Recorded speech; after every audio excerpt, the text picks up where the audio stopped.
Selamat pagi, salam sejahtera untuk kita semua. Terima kasih Bapak dan Mama sudah datang di pertemuan kali ini, sudah meluangkan waktu, dan harapan saya kita tinggalkan semua pikiran, beban kita di rumah, dan kita kembali fokus pada materi kita pagi hari ini ya Bapak, Mama.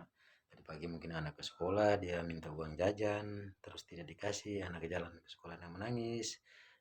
Nah, Mama masih kepikiran, dan tinggalkan semua itu di rumah, kembali kita fokus pada materi pagi hari ini ya. Materi pagi ini kita ke modul 8 sesi 14. Modul 8 tentang mendukung pemetaan potensi keluarga untuk pencegahan dan penanganan stunting. Kita lebih fokus lagi ke sesi 14, mendukung keluarga mengakses layanan untuk penanganan stunting. Sekali lagi kita fokus kepada modul 8 tapi sesinya 14 ya, yaitu bagaimana mendukung keluarga mengakses layanan untuk penanganan anak stunting. Tujuan dari pembelajaran kita di pagi hari ini di sesi ini, tujuannya supaya kita bisa mengidentifikasi, mendata lembaga-lembaga atau layanan-layanan yang ada di desa kita ini yang bisa dimanfaatkan untuk pencegahan dan penanganan stunting. Lembaga-lembaga apa saja di seputaran desa kita, kalau lebih jauhnya di kecamatan kita ya. Di desa kita, di dusun RT, terus masuk skopnya di kecamatan. Lembaga-lembaga apa saja yang bisa dimanfaatkan untuk penanganan pencegahan stunting. Kalau kita sudah mendata dan mendapatkan lembaga-lembaga itu, nah bagaimana caranya kita bisa ke sana ke lembaga-lembaga lain. Kita butuh siapa saja. Pasti ada A, B, C, D, sekian lah. Kita butuh siapa untuk informasi ini bisa sampai kepada layanan-layanan itu. Tetapi sebelum kita masuk lebih jauh, saya mau tanya Bapak dan Mama dulu.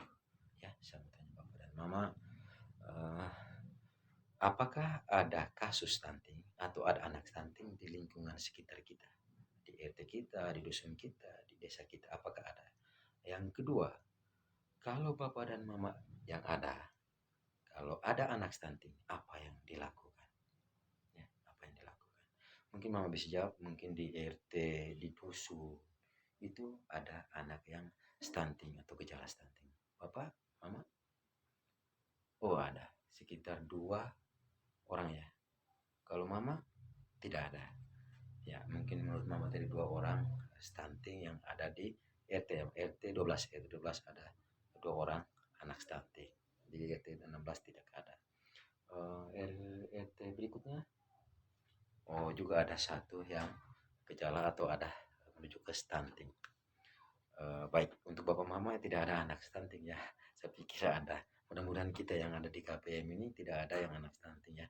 Oke, kalau ada anak stunting, itu perlu kita menggunakan bansos, itu berupa ada PKH-nya, ada KUB-nya, ada bantuan beras dari provinsi atau pusat, itu untuk suapan makanan bergizi. Jadi ada bantuan perlu kita untuk beli atau makanan bergizi. Gizi seimbang, ada karbohidratnya, ada proteinnya, ada vitaminnya, dan ada mineralnya. Itu kita menggunakan bansos itu. Dan kalau ada anak stunting, tadi menurut ada 2 orang, itu yang kedua, kita menggunakan selain bansos untuk pemenuhan gizi anak. Yang kedua, kita melakukan stimulasi. Sebagai orang tua dan keluarga harus melakukan stimulasi kepada anak sesuai dengan umur. Anak kalau stunting 0 sampai 6 bulan stimulasinya pasti beda dengan anak yang 2 atau 3 tahun. Ya, 3 tahun itu pasti beda. Yang berikutnya, ya, jadi itu yang perlu kita lakukan kalau anak-anak stunting.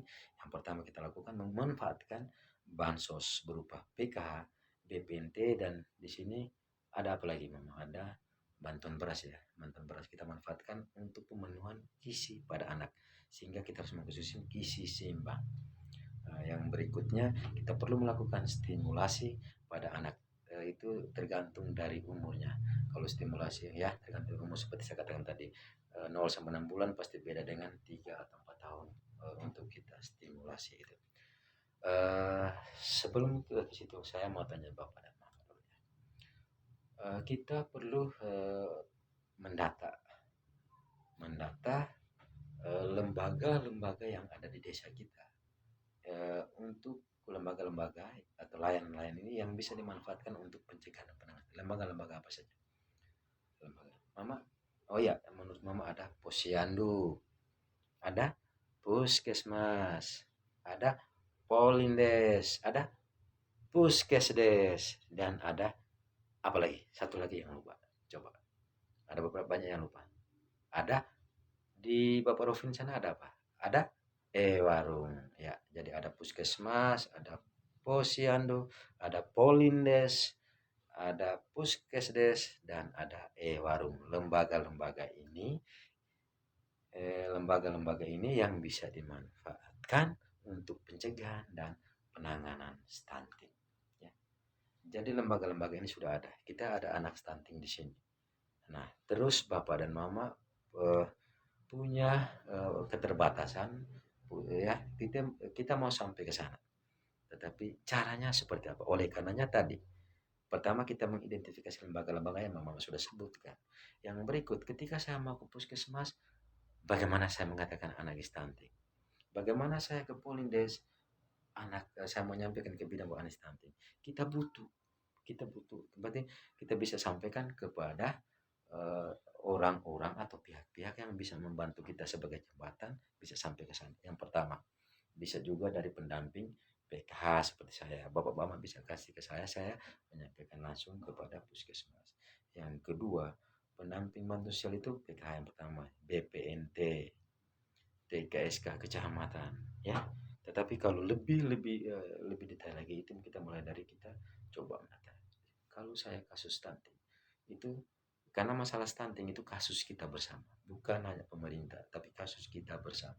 Oleh karenanya kita semua harus peduli untuk menurunkan angka stunting, atau jangan ada stunting di kita sendiri dan juga di desa tetangga-tetangga kita di sini. Berarti kita perlu tadi makanan bergizi apa semua kita makan, ya. Nah, kalau begitu tadi ada siapa saja yang caranya mengakses lembaga atau layanan manfaat ini. Yang pertama ada ada siapa di dusun kita.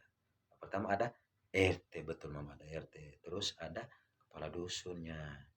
Terus naik lebih ada bapak desanya, ada puskesmasnya, ada pendamping PKH tadi, ada pendamping BPNT, ada pendamping TKSK. Kalau lebih jauh lagi sampai ke sana ada puskesmas, ada bidan, ada kader posyandu, terus ada karang taruna, dan ada dinas sosial, ada kecamatan, ada dinas sosial, ya, kalau di kabupaten, kalau di kecamatan ada pecamat, di desa ada bapak desa. Nah, kita semua ini harus berfungsi. Kenapa saya bilang tadi ada dusunnya? Ada dusun itu bagaimana musyawarah desa, musyawarah dusun itu mama bisa datang, bagaimana penanganan stunting, kami susah untuk mendapatkan suapan gizi seimbang. Kalau begitu kita anggarkan menuju ke desa untuk mendapatkan persetujuan di musrembang des. Musrembang des kita datang lagi ke sana untuk menganggarkan dana, dialokasikan atau dialokasikan untuk biaya penanganan stunting. Jadi kita harus berjuang Bapak dan Mama. Jadi ada kegiatan desa kita harus libat untuk ini. Nah, sampai di kecamatan, Bapak desa harus ambil sikap, kita paksa dia untuk harus dana itu dilibatkan untuk penanganan stunting. Karena bicara mengenai stunting itu masalah yang sangat penting. Ya. Jadi semua ini kita harus fungsikan betul-betul sehingga masalah stunting di desa kita itu harus tidak ada lagi. Sehingga dan apalagi untuk mama yang PK, anak yang diharapkan itu pertama dia harus sehat, harus cerdas, harus tinggi, tidak boleh stunting, ya. Jadi kalau jangan stunting berarti tadi kita harus memanfaatkan bantuan sosial untuk beli makanan bergizi, harus gizi seimbang, ada karbohidrat, protein, vitamin, dan mineral, ya. Nah, terus juga kita sebagai orang tua yang baik itu harus melakukan stimulasi kepada anak umur 0 sampai 6 tahun, harus beda dengan 3, 2, 4 atau 5 tahun, ya. Stimulasi itu gunanya untuk merangsang otak anak. Jangan sampai anak sudah umur 6 tahun tapi jalan belum bisa, omongnya masih terbata-bata, pikirnya lambat. Oleh karenanya kita perlu melakukan stimulasi untuk merangsang otak anak, ya. Jadi saya harapkan mama bisa kembali ke rumah, bisa mempraktekkan ini. Kalau kebiasaan kita melakukan stimulasi ke kita kan, itu tidak ada guna. Tetapi kalau kita melakukan stimulasi itu sejak dalam kandungan sampai lahir 2 sampai 3 tahun, saya yakin dan percaya anak kedepannya pasti dia akan tumbuh kembang dengan baik. Jadi ini sekali lagi di penghujung pertemuan kita saya mau sampaikan kepada Bapak dan Mama, tolong kembali mempraktekkan ini. Kalau ada stunting kita harus hubungi siapa-siapa. Lembaga-lembaga ini yang perlu kita kunjung. Terus siapa yang bisa mengaksesnya, mengantar kita ke sana. Ada pendamping semua tadi yang saya sebutkan. Jadi pulang kita bisa praktekkan di lingkungan, di desa kita masing-masing ya. Jangan sampai kalau ada terkait ada stunting berarti kita lembaga-lembaga ini dan siapa-siapa yang tadi saya sebutkan kita hubungi untuk mencegah penanganan stunting. Ada pertanyaan?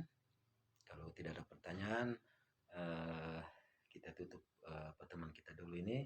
Minggu depan kita lanjut ke materi berikutnya. Dan mudah-mudahan kita pulang dan bisa mempraktekkan di rumah kita dan lingkungan kita pada umumnya. Akhirnya selamat siang dan sampai jumpa.